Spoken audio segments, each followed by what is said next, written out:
Good morning, student. My name is P. M. Avantika, Assistant Professor from MJ College. This video lecture is going for programming in C++ for BCA second year. So let's begin. Our next topic is virtual function. Virtual function क्या है? Polymorphism के जो dynamic binding था, late binding, उसका part है। तो देखते हैं वर्चुअल फंक्शन होता क्या है। A virtual function is a member function that is declared as virtual within a base class and redefined by a derived class. मतलब क्या है, जो वर्चुअल फंक्शन होते हैं वो मेंबर फंक्शन होता है। मेंबर फंक्शन क्या होता है? वह फंक्शन जो क्लास के अंदर डिफाइन किया जाता है उसे हम बोलते हैं उस क्लास का मेंबर फंक्शन। तो वर्चुअल फंक्शन भी क्या है? मेंबर फंक्शन होता है। इसे बेस क्लास में मतलब पेरेंट क्लास में वर्चुअली डिफाइन किया जाता है और उसे रीडिफाइन किया जाता है उसके चाइल्ड क्लास के द्वारा। To create virtual function, preceded the base version of functions declaration with the keyword virtual. तो अगर आपको किसी भी फंक्शन को वर्चुअल बनाना है तो आपको वर्चुअल कीवर्ड यूज़ करना होगा। Here we use a pointer to the base class to refer all the derived object. कहने का मतलब है हम क्या करते हैं जब वर्चुअल फंक्शन करते हैं बनाते हैं तो क्योंकि हमको लेट बाइंडिंग करानी होती है इसलिए हम पेरेंट क्लास का पॉइंटर बनाते हैं और उस रेफरेंस से और रेफरेंस वेरिएबल को हम बेस क्लास का या जितने भी चाइल्ड क्लास के ऑब्जेक्ट हैं उनके एड्रेस असाइन कर देते हैं, जिसके कारण जब प्रिंट होता है तो कंपाइलर लेट बाइंडिंग करता है और जो आपका पॉइंटर है जिसका एड्रेस रखा हुआ है उसी क्लास का फंक्शन रन होता है। अभी एग्जांपल में देखते हैं। तो अगर आप क्या करते हैं, वर्चुअल फंक्शन का ज़रूरत तभी पड़ता है जब आप ओवर रिडन कर रहे हो किसी फंक्शन को। ओवर रिडन मतलब same name and same signature, मतलब कि फंक्शन के नाम भी सेम होने चाहिए और उनके सिग्नेचर भी सेम होने चाहिए और वो पेरेंट और बेस दोनों क्लास में प्रेजेंट होने चाहिए। The method name and type signature should be same for both base and derived version of function. अभी मैंने कहा कि जो फंक्शन है हमारा वर्चुअल फंक्शन तभी हम बनाएंगे उनको जब हम उन फंक्शन को ओवर राइड कर रहे हों। तो ओवरराइड का मतलब ये हो जाता है कि उस फंक्शन का नाम भी सेम होगा और उसमें जो पैरामीटर पास होने वाले हैं वो भी सेम होगा, सेम साइज के होंगे। तो अभी वर्चुअल फंक्शन का यूज़ किया क्यों जा रहा है? वर्चुअल फंक्शन का यूज़ इसलिए किया जाता है वर्चुअल कीवर्ड का, क्योंकि देखिए हम क्या करते हैं, जैसे यहाँ पे देखिए एक हमने प्रोग्राम बनाया है क्लास बनाया है ए, जिसमें हमने जो वाइट डिस्प्ले नाम के फंक्शन को वर्चुअल कीवर्ड से वर्चुअल फंक्शन बना दिया। अब हमने क्या किया यहाँ पे, क्योंकि वर्चुअल फंक्शन बना दिया इसको और हमने इस फंक्शन में प्रिंट कराया है कंटेंट ऑफ बेस क्लास। फिर बी क्लास बनाया जिसने ए को इनहेरिटेंस किया। फिर हमने क्या किया, वाइट डिस्प्ले करके। अभी देखिए हमने इसी को क्या किया यहाँ पे रीडिफाइन किया है ना। जो वर्चुअल फंक्शन बेस क्लास से बना है उसको डिराइव्ड क्लास ने रीडिफाइन किया और क्या प्रिंट करा रहा है, कंटेंट ऑफ डिराइव्ड क्लास। अगर आप इसको वर्चुअली डिफाइन नहीं करते, अगर मान लीजिए हम इसको वर्चुअली डिफाइन नहीं करते तो क्या होता, क्योंकि हमने क्या किया है, जो हमारा फंक्शन है वाइट डिस्प्ले है ना, डिस्प्ले फंक्शन किस में है, वाइट डिस्प्ले किस में है, क्लास ए में भी है और वही वाइट डिस्प्ले क्लास बी में भी है।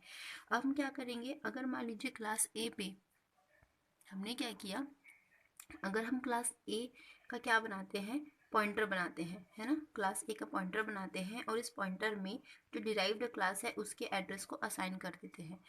तो क्योंकि ये जो रेफरेंस वेरिएबल है, जो पेरेंट क्लास का जो पॉइंटर वेरिएबल है, उसने भले ही एड्रेस किसका रखा है, बेस क्लास का, पर क्योंकि अर्ली बाइंडिंग होती है तो इसके वजह से भले ही ये बेस का चाइल्ड क्लास का एड्रेस रखा है बी, पर प्रिंट किसके करता, ये आउटपुट क्या शो होता, अगर हम बी को शो कराते तो कंटेंट ऑफ बेस क्लास क्या प्रिंट होता, ये कंटेंट ऑफ बेस क्लास, क्योंकि यहाँ पे क्या होती है, अर्ली बाइंडिंग होती है। पर हमें क्या करना है, क्योंकि हमने दोनों क्लास में सेम वेरिएबल डिक्लेयर किया है जिसका सिग्नेचर भी सेम है और हम क्या चाहते हैं कि हमारा बेस का क्लास का फंक्शन चले, तो उसके लिए हम क्या करना होगा, हम अपने जिस फंक्शन को, पेरेंट क्लास के जिस फंक्शन को हमने यहाँ पे रीडिफाइन किया है, उसको वर्चुअल कर देते हैं। देखिए मैं वर्चुअल बना दिया इसको, फिर वर्चुअल बनाते ही इसको यहाँ पे रीडिफाइन किया है। अब यहाँ पे हमने क्या किया है, जो मेरा पेरेंट क्लास है उसका मैंने क्या बनाया, पॉइंटर बनाया और इस पॉइंटर में एड्रेस दे दिया है किसका, जो डिराइव्ड क्लास के ऑब्जेक्ट का। अब ये क्योंकि ये क्या है, इसका एड्रेस को रखा है, किसका एड्रेस रखा है, ये आपका बेस क्लास का जो पॉइंटर है किसका एड्रेस रखा है, आपके डिराइव्ड क्लास का। तो जब आप डिराइव्ड क्लास को शो कराएंगे तो क्योंकि आपका जो पॉइंटर है बेस क्लास का वो एड्रेस रखा हुआ है किसका, आपके डिराइव्ड क्लास का, तो ये क्या करता है, लेट बाइंडिंग होती है और लेट बाइंडिंग के कारण जिसका एड्रेस बी रखा हुआ है उसी का फंक्शन चलता है। तो बी किसका एड्रेस रखा हुआ है, आपके बी क्लास का, ये जो आपका पॉइंटर है वो किसका एड्रेस रखा हुआ है, बी क्लास का। तो कौन सा फंक्शन चलेगा, कंटेन ऑफ डिराइव्ड क्लास। तो क्या प्रिंट होने वाला है आपका, कंटेन ऑफ डिराइव्ड क्लास। यहाँ पे दिखा हुआ है on using virtual keyword with the base class function late binding take place and the derived version of function will be called. ठीक है ना, तो क्या होता है, लेट बाइंडिंग होता है और डिराइव्ड क्लास का फंक्शन क्या होता है, कॉल होता है। Because base class pointer points to derived class object, क्योंकि जो आपका जो बेस क्लास का जो पॉइंटर है वो किसके ऑब्जेक्ट को पॉइंट कर रहा है, इसके आपके डिराइव्ड क्लास को। तो इसीलिए अगर आप लेट बाइंडिंग कराना चाहेंगे तो उसके लिए आपको क्या करना होगा, जो ओवर रीडन मेथड है उसमें से एक मेथड को आपको वर्चुअल बनाना पड़ता है जो कि पेरेंट्स में होगा। तो ये है आपका वर्चुअल फंक्शन। नेक्स्ट वीडियो पे देखते हैं pure virtual function. Thank you. तो हमारा नेक्स्ट वीडियो है प्योर वर्चुअल फंक्शन। देखते हैं प्योर वर्चुअल फंक्शन क्या होता है। A pure virtual function are a virtual function with no definition, they start with virtual keyword and ends with zero. क्या होता है प्योर वर्चुअल फंक्शन, क्या होता है, वो फंक्शन जिसको डिफाइन नहीं किया जाता, मतलब जिसकी बॉडी नहीं बनाई जाती, उसे हम क्या बोलते हैं, प्योर वर्चुअल फंक्शन बोलते हैं। और किसी भी फंक्शन को अगर आपको प्योर वर्चुअली दिखाना है, प्योर वर्चुअल दिखाना है तो बनाना है तो आपको वर्चुअल कीवर्ड यूज़ करना पड़ेगा और उसमें उसके स्ट्रक्चर क्या होगा, उसमें इक्वल टू ज़ीरो लिखना होगा। Here is a syntax of for a virtual pure virtual function. देखिए वर्चुअल लिखना पड़ेगा कीवर्ड, फिर उसका रिटर्न टाइप, फिर उस फंक्शन का नाम और फिर उसमें ज़ीरो इक्वल टू ज़ीरो करके सेमीकोलन लगाना होगा। अ class which have pure virtual function is called abstract class in C++। तो अगर जिस भी क्लास में आपको प्योर वर्चुअल फंक्शन मिल जाता है या प्योर वर्चुअल फंक्शन अगर आपने बनाया है तो वो क्लास हो जाएगा आपका एब्स्ट्रैक्ट क्लास। और हम आपको पता है कि एब्स्ट्रैक्ट क्लास का ऑब्जेक्ट नहीं बनता, तो we can not create object of abstract class, so we need to create subclass of abstract class to use that function. हमको ये पता है कि एब्स्ट्रैक्ट क्लास के ऑब्जेक्ट नहीं बनते, तो अगर आपको एब्स्ट्रैक्ट क्लास के फंक्शन को यूज़ करना है तो आप क्या करेंगे, हम उस क्लास को क्या करेंगे, इनहेरिटेंस करेंगे और हमको अथॉरिटी मिल जाएगी कि हम जिस एब्स्ट्रैक्ट क्लास में फंक्शन है प्योर वर्चुअल फंक्शन उसे हम या मेंबर फंक्शन उसे हम क्या कर सके, यूज़ कर सके। तो यहाँ पे देखिए प्रोग्राम है प्योर वर्चुअल फंक्शन का।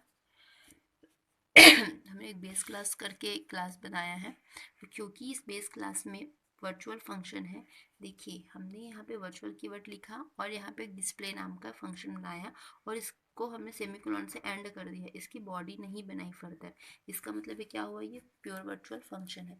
और जिस भी क्लास में प्योर वर्चुअल फंक्शन होता है तो इसको हम एब्स्ट्रैक्ट फंक्शन भी बोलते हैं, तो वो क्लास क्या कहलाएगा, आपका एब्स्ट्रैक्ट क्लास कहलाएगा, चाहे आप यहाँ पे एब्स्ट्रैक्ट कीवर्ड लिखे या ना लिखे।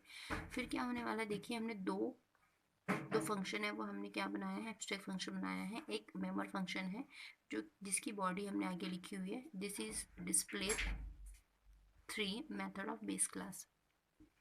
नेक्स्ट क्या होगा, तो हमने क्या किया है, जो डिराइव्ड क्लास बनाया और हमने इनहेरिट किया बेस क्लास को।